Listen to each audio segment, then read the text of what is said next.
that whatever accesses me has to get permission because I'm in a gated community. You can't just walk up on this.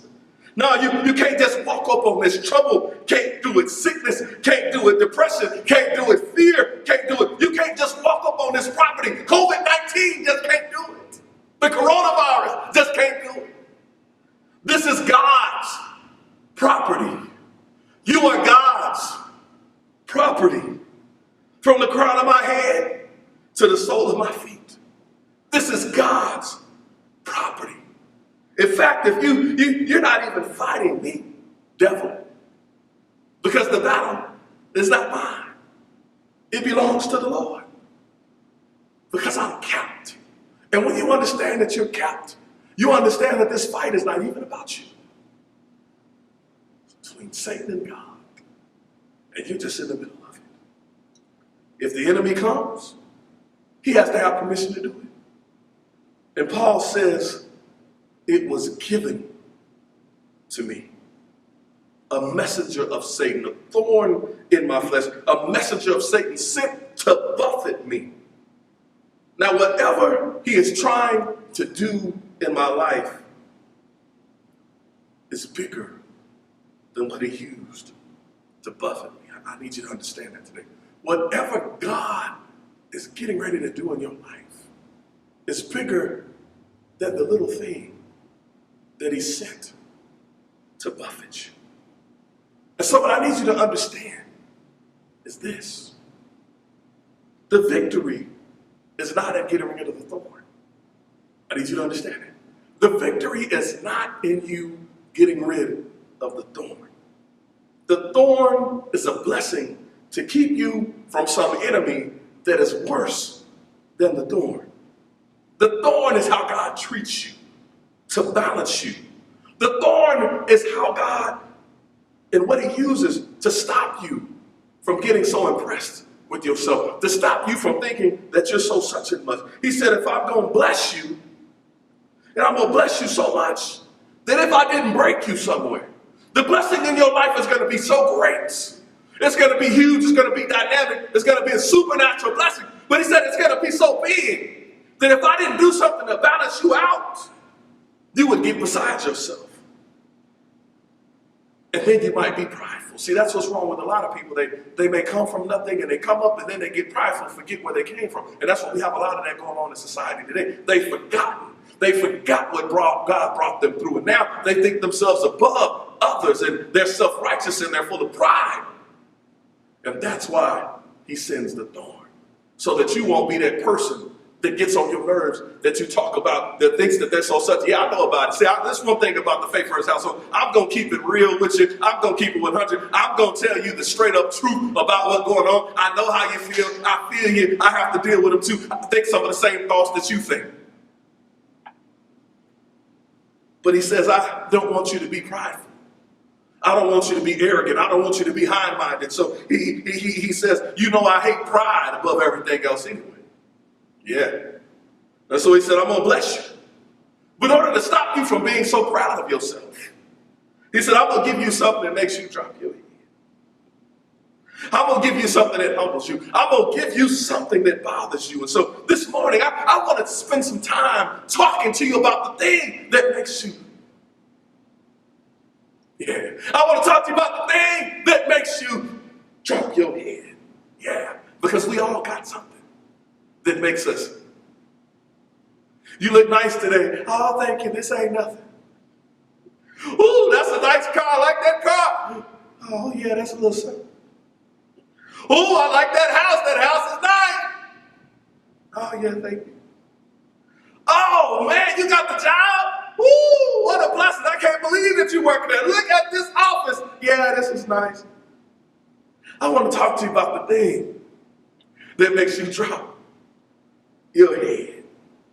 When people compliment you, the thing that stops you from really taking it all in is something that you know about yourself, that you realize about yourself, some deficiency, some area of brokenness that humbles you while people compliment you, while people pump you up, while people build your head up, while people boost you up, while people promote you and do all of those things and talk about how great you are. You know in the back of your mind that there's something about you that they don't know that makes you drop your head. Yeah, I want to deal with the dropped heads. It may not be spiritual warfare. In fact, it may be a gift from God that makes you control your character, to give you climate control, to stop you from being so judgmental about other people, and to get rid of that arrogant demeanor. God will send a messenger of Satan to buffet your flesh. Who in the world would think that the Apostle Paul, who was healing the sick and raising the dead and writing most of the epistles of the New Testament church, that behind the scenes, he was getting knocked out. He was getting beat up. Who would think that he's writing and preaching and laying hands and healing the sick and raising the dead, but secretly, somewhere in his life, he was getting punched, and that is what's going on with you right now. And that's why the Lord gave me this message, because there's somebody who's watching this right now. There's some things that are going great in your life, but there's some areas that you...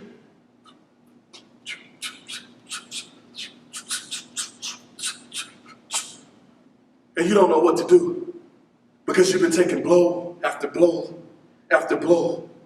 There's somewhere in your life that you're getting hit right now, somewhere in your life where you're up under attack right now. Some of you think that the victory is to stop the attack, but I came to tell you this morning that the attack is your blessing. Yeah, I came to tell you that the attack is your blessing. Stop running from the attack. Stop being upset about the attack. Stop being frustrated about the attack, because the attack is your blessing. If you're getting beat up right now, you're in the right place right now. If you're getting hit right now, you understand where it's coming from.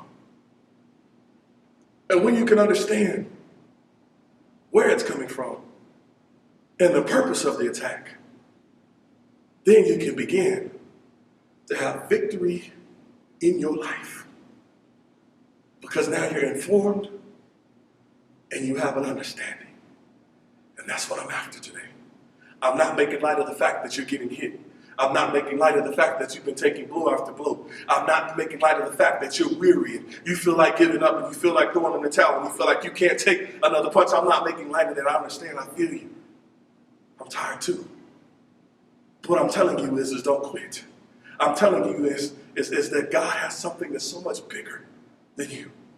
And that all of these punches and these hittings are just things that are humbling you, that are bringing you back down, so that you don't think more of yourself than you ought to, so that you can handle the blessing that God is getting ready to release in your life, and also so that you don't forfeit something that God has for you that you could actually miss because you got high-minded and arrogant and you decided to withhold it because he hates pride. So I need you to understand the purpose, the attack, purpose of the punches, and the purpose of the buffet, and the purpose of the thorn in your life. So I'm going to mess with you today. I'm going to mess with you a little bit today. I'm going to mess with your mind today, because I want you to tell the person that's next to you, tell them the attack is my blessing. Yes, the attack is my blessing. Yeah, I want you to see that, because it was sent to buffet me. And the word buffet means to be beaten with fists. Yeah, beaten with fists. Something beats you with fists. There's something that's coming at you and there's no gloves on. I'm talking about bare knuckle fists. That's why it hurts so bad. That's why it's been so painful. That's why it's been so difficult to recover. You've been getting hit barehanded by the buffeter. And there's something that's been punching you and punching you and punching you and punching you. And God sent that thing to stop you from being so impressed with yourself, to stop you from thinking more highly than you are, to teach you that you have to go forward without all of the conditions being perfect in your life. So let me help somebody today, because some of you have had your life on hold waiting on all of the conditions to clear up. And you say, as soon as everything gets situated, I'm going to do the work for the Lord. As soon as everything gets fixed, as soon as I get out of debt, as soon as I get my finances, as soon as my marriage gets back together, as soon as I get my kids straight, as soon as I stop drinking, as soon as I stop smoking, as soon as I stop doing this, as soon as I stop being bitter and still being upset, then I'll begin to go to church and do the work of the Lord. Then I'll begin to serve him. And what Paul says is, he's teaching you that don't wait for things to get better. He said you got to go ahead and do the work. Watch this. You got to do the work while you're getting hit. While you're getting hit in the face, you got to do the work of the Lord. Buffeted is to be punched in the face. Yeah, bare knuckle. Punched in the face. And being able to stand there and say, even though he slayed me, yet shall I trust him? I want to deal with this, because if I don't deal with it, you won't have a great year. You won't be able to finish this strong. You'll have another year of sitting by the pool waiting on the conditions to get right for you to get your blessing. And I'm telling you that everybody else did whatever they were going to do for God while they were being hit in the face.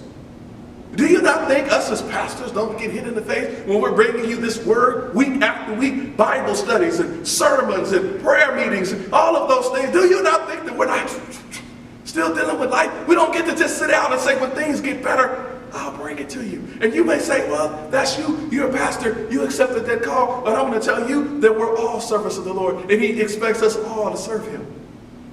And so you are not exempt, and I'm not exempt. We have to go through to get out, but we got to trust him. And that's the beauty of this situation, is that I know I can go through what I've got to go through because I know that I'm not alone, and I know that he's with me. And anything that's hitting me, I know that it had to go through him first to get to me. And so if it had to go through him first to get to me, then I know I can take it. Because he would put more on me than I can bear. Follow me today. Yeah, follow me today. And so the thing you have to understand is that everybody who's ever done anything from God did it while they were being hit in the face. And you can't wait for the blows to stop in order to go forward in doing what God is calling you to do. So I want you to understand today is you have to go forward with what God is calling you to do. And you can't wait for the punches to stop before you do that. You just got to take it. And some of you got to learn how to start punching back. Just get your fist and begin to fight back. You got to fight back. You got to understand that this is a fight. This is not a fellowship meeting. This is not a kumbaya. I'm talking about the fight about life. This is a fight. And I don't care what you saw on TV. And I don't care about what you read about when you was a little girl going to bed and you was a little boy going to bed. Your life is in a fight right now.